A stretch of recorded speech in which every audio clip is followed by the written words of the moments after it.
Hello everyone, আসসালামু আলাইকুম। কেমন আছেন সবাই? আশা করি সবাই অনেক অনেক ভালো আছেন। আলহামদুলিল্লাহ, আমরাও ভালো আছি। এই ভিডিও ক্লিপগুলো 24শে জুনের রাত 11টা সাড়ে 11টার দিকে হবে, মানে যখন ফায়াজে পাপা বাসায় ফিরে সে আমাকে সারপ্রাইজ দেওয়ার জন্য নতুন ফোনটা আমার হাতে তুলে দিল।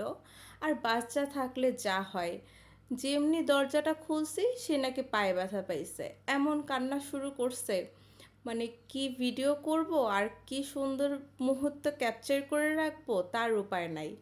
আর ফোনটা এনে ও আমার হাতে দিল যেন আমি একটা আনবক্স করি এবং একটা আনবক্সিং ভিডিও সে তৈরি করতে পারে। কিন্তু ছেলের জন্য কি সেই উপায় আছে? ছেলে তো ফোন পেয়ে মহা খুশি। ফোন সে নিজেই নিবে, নিজেই দেখবে, আমাকে তো দেখার সুযোগই দিচ্ছিল না।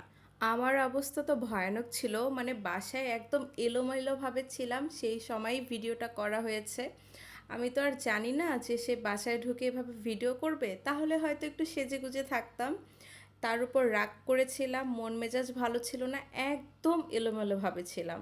যাই হোক, আমার ফোনটা দেখতে কেমন সেটা বলবেন। ফোনের অন্য কিছু দেখার টাইম নেই।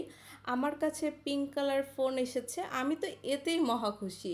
ফোন সম্পর্কে ধারণা খুব কম, এই জন্য পুরো দায়িত্ব ফায়াজের পাপ্পার, যে দেখে শুনে ভালো একটা ফোন কিনে দেওয়ার দায়িত্ব তার।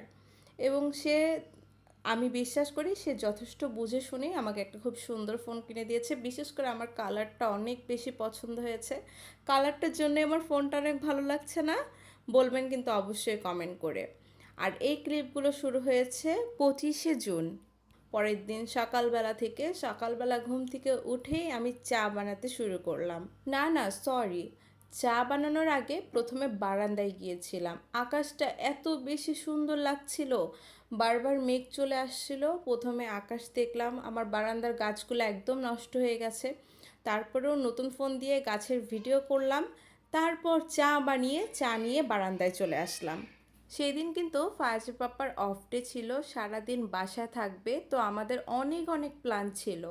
প্রথমত সে আমাকে বলেছিল সে রান্না করে খাওয়াবে, আর সেটাই হলো, সে নিজেই রান্না করা শুরু করে দিল।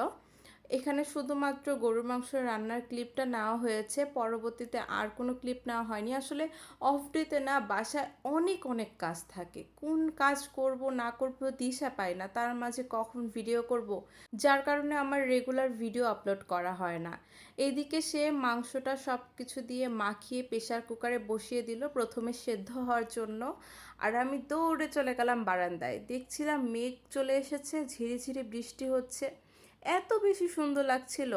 আচ্ছা, সব জায়গার ওয়েদার কি এখন এরকম অনেক বেশি সুন্দর? এই রোদ তো এই বৃষ্টি, মেঘ এসে পড়ছে, এত বেশি সুন্দর। তারপর চলে আসলাম রান্নাঘরে, খুব সুন্দর করে গরুর মাংসটা কষিয়ে নিলাম। গরুর মাংস খুব ভালোই লাগে, আর হঠাৎ করে যখন কেউ রান্না করে খাওয়ায় সেটাও কিন্তু অনেক ভালো লাগে।